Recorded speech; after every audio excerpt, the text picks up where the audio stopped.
we have criteria for what might be a better map. This is very difficult, because often maps are incommensurable. But there are criteria that we might want to deploy: accuracy, comprehensiveness, accessibility, up-to-dateness. We had a whole series of criteria, and as someone said, some of those criteria may in fact be incompatible with one another. And in the end, we may come to the conclusion that the theories that we will deal with in this course are, in a sense, incommensurable. That is, we cannot say one is better than another, but that, in fact, they adopt different perspectives.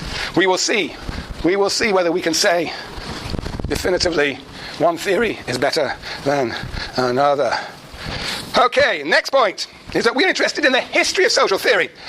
And one can do that in two ways. Oh my God, I can't believe this is happening to me. History of social theory can be conceived in two ways. One is to locate the theorist in the historical context, to see the works of Adam Smith in the period in which he wrote, namely the early period of capitalism in England, the development of early markets. Perhaps that was how we should understand Smith's theory. Equally, Marx was writing in a period of intense class struggle. Perhaps that is why we have to understand Marx's theory of class struggle and development of capitalism.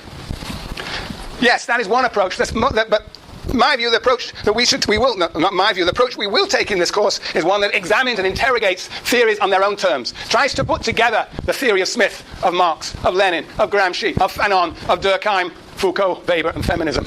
We will try and see the integrity, internal coherence, and the internal contradictions of these theories, and the ways in which they don't fit very nicely with the world, the anomalies that they create, and how they are in some ways unsatisfying and need to be rebuilt. We will examine first and foremost in this course the theory themselves with their internal coherence, and we will most importantly compare theories with one another. That is how we will understand the theories, by putting them into a dialogue with each other. But then that means, and this is my last point, we have to have an object of dialogue, something that allows us to talk, for Smith to talk to Marx, to Lenin, to Durkheim, to Weber. And that will be the common theme of this course, namely the division of labor. This course will be a dialogue among theorists about the origins, forms, meaning, future dynamics of the division of labor. And the division of labor, as somebody said last time, is specialization. Different people doing different things. 2 minutes over, not bad. Okay, any questions? Any questions? Now, you are Conrad. Now, where have all my people on the front row disappeared to? Oh, crumbs. Where is Jane? There was a Jane. You're here. Thank you very much for sticking around. Okay. There was a Jason, wasn't there? No, that was another Jason? No? All right. There was a Jason. And there was a Neil, too. They just escaped. You see, in the beginning I really get punished. People wander around on me. Okay, any questions? Okay, let me tell you about the design of this course. Smith, that's the gentleman we start with. A great, brilliant theorist. I should have brought you the Wealth of Nations just so you could see it. It is a beautiful, thick book. We should devote the entire 2 semesters to this book, but we cannot, unfortunately. It covers the whole period in which he is living through the lens of the economy, the market, and the division of labor. It's an extraordinary book, after all, written in 1776, and we are still reading it today. Amazing. And not only are we reading it today, but we are using it as the foundation of this course. Because we will start with Smith, because in a sense, his is the most elegant, beautiful, simple, and most easy to appreciate theory of the division of labor. And some of you must already have read it 2 or 3 times, and you will know how beautiful and easy it is to comprehend. Well, certainly when you get to Marx, you'll see how easy it is. So, we will get to that in a second. So basically the story is this. Smith is going to lead to Marxism. Marxism is going, particularly Marx and Engels, is going to be a criticism of Smith, as is sociology. Next semester we are dealing with sociology, Durkheim, Weber, and post-sociology, Foucault and feminism, will be a criticism of Smith, just as Marxism is a criticism of different criticisms, and we're going to see how they're in dialogue. That essentially is the summary of this course. However, let me show you what we're going to do this semester in a bit more detail. We're going to start with Smith, fine. And then that's only going to take us till next week. Then we're going to start with Marx and Engels. And on the foundation of Marx and Engels, we'll devote about 5 or 6 weeks to them. We will build Lenin, Gramsci, and Fanon. Essentially, the story is this. Here are the roots of Marx and Engels, the foundations of their thought, upon which is built a tree trunk. And here we have Marx and Engels' theory of capitalism, which we will devour enthusiastically. And then we will see all the limitations and problematic character of this theory, the foundations and the theory of capitalism. And we will develop first the German Marxism, which appeared in Germany from 1890 to 1920. Building on the foundations of the writings of Marx and Engels, we will have such writers as Kautsky, Bernstein, and Luxemburg. In fact, we won't spend a lot of time, we will spend virtually no time on these German Marxists. However, in Russia, particularly at the time, from about 1905 to about 1930, we have what we can call Russian Marxism. And here we will have the exemplar will be a fellow called Lenin, who wrote a book called State and Revolution, amongst many others. You know how many volumes of Lenin there are? 38 volumes of Lenin! You're so lucky that you're only having to read one, not even a whole volume, about 50 or 60 pages of Lenin's great book, State and Social Revolution, responding to the dilemmas of Marxists in Russia. And then we will go over to Western Marxism. That is the Marxism in Europe from after the Russian Revolution of 1917 onwards, you might say even into the 1950s. Western Marxism is the question of why there was no revolution in Europe, and we will be reading the writings of Antonio Gramsci. And finally, we will talk about Third World Marxism, and we should really be reading Mao, but we're not. We're going to read somebody who I think is even more interesting, Frantz Fanon, the theorist of the anti-colonial struggles in Africa, widely read all over the world as the Bible of liberation struggles. And of course we could end up, we might not, we probably won't, wondering what is the Marxism of today. Okay, that's this semester. Now, next semester we will start, what we will do, we will start with Durkheim and how, let's start here, Marx, Smith, Durkheim. Durkheim, we're going to see as having an engagement with Smith, but also with Marx. Marx goes to Lenin, remember, and here we're going to have Weber.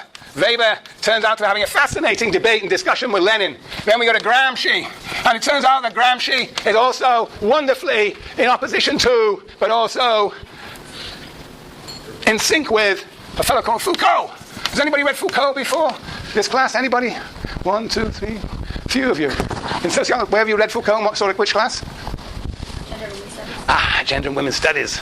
Yes, at the back? Criminal law. In where? Very good.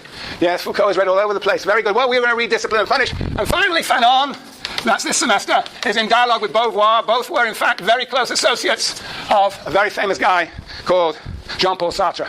And we'll see how they too are in dialogue. Gender, Beauvoir, race, Fanon. So that's the course. We're going to have a lot of dialogues, you can see. And in principle, the dialogues are going to be around the question of the division of labour. So that's this semester, and this is next semester. And they're all going to be dialogues along here. We're going to be in a very multifaceted, multi-sided, confusing dialogues among dialogues. But you will have crystal clarity about these theories by the end of the year, I promise you. Any questions? Very good. All right. No questions. No questions. Well. You might ask, of course, why on earth we're spending so much time on Marxism? I thought you might. But you didn't want to. I have to ask my own questions sometimes. Yes. Look, the sad story is, well, it's not sad, it's a wonderful story. The wonderful story is that sociology's reason for existence has been the criticism of Marxism. Whether it be Weber or Durkheim, whether it be the great American US sociologists Talcott Parsons or Robert Merton, whom we unfortunately won't have a chance to read, whoever it may be, they have, even if they don't know it, been engaged with Marxism. It's sociology has, since the beginning, set its target, its opposition, Marxism. Particularly, of course, the writings of Marx and Engels, but not only the writings of Marx and Engels. Weber criticizes the German Marxists. Durkheim criticizes the French Marxists, but also Marx and Engels. The reason for the existence of sociology has been the criticism of Marxism, because Marxism anticipates a whole new world. They call it what? Communism. What's your name? Simeon. You were sitting down here. Simeon. Very good. It's Simeon? Simeon. Yes, very good, Simeon. Right. Yes, and sociology has tended to have a very limited or much less radical view of the alternative and has been very critical of the idea of an alternative to capitalism. Look, what I'm telling you is that without Marxism there would be no sociology. And without sociology, where would you be? You'd have no major. So we have to study Marxism very carefully. Now there are people who say that Marxism is dead. People who say that Marxism was linked to the Soviet Union. Soviet Union dies and Marxism dies. My view is quite the opposite. My view is that as the Soviet Union died, so Marxism as ideology, as dogmatic view of the world disappeared, and now Marxism in a sense is liberated. So indeed today Marxism is springing forth, probably has the best handle on the transformation of the world around us, or one of the best handles. Indeed, as capitalism becomes a global phenomenon, as it in fact invades all countries and simultaneously transforms all countries, so we will see that Marx's writings in the Communist Manifesto are finally coming true. We will see an enormous affinity between the claims that Marx and Engels make in the Communist Manifesto and the world that we know today. There are parts of the Communist Manifesto that don't quite fit. In fact, are profoundly at odds with the world today, not least the development of class struggle. But nevertheless, what I'm suggesting to you is that Marxism and the writings of Marx and Engels in particular are amazingly contemporary, and will shed all sorts of light upon the dilemmas we face in the world today, not just in this country, but all over the world. So Marxism is essential to any course in social theory. Good. Any questions? Right, Adam Smith.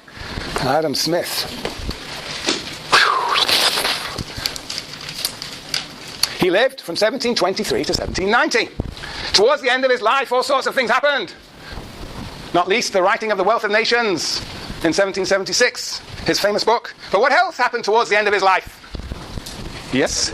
The French Revolution, which was in, well, you can't really pin a date on any revolution, but of course is known to be 1789. Sometimes they say 1789 to 1793. Indeed, so that was 1789 was just before he died. What else happened around that time? American Revolution, the Declaration of U.S. American Independence, yes? The Haitian Revolution. The Haitian Revolution. Do you know when that was? 1790. Just after the French Revolution. Yes, a few years afterwards, after he had died. But it's all the same. This was a period of revolution. The French Revolution was an inspirational revolution. And of course the Declaration of American Independence was when?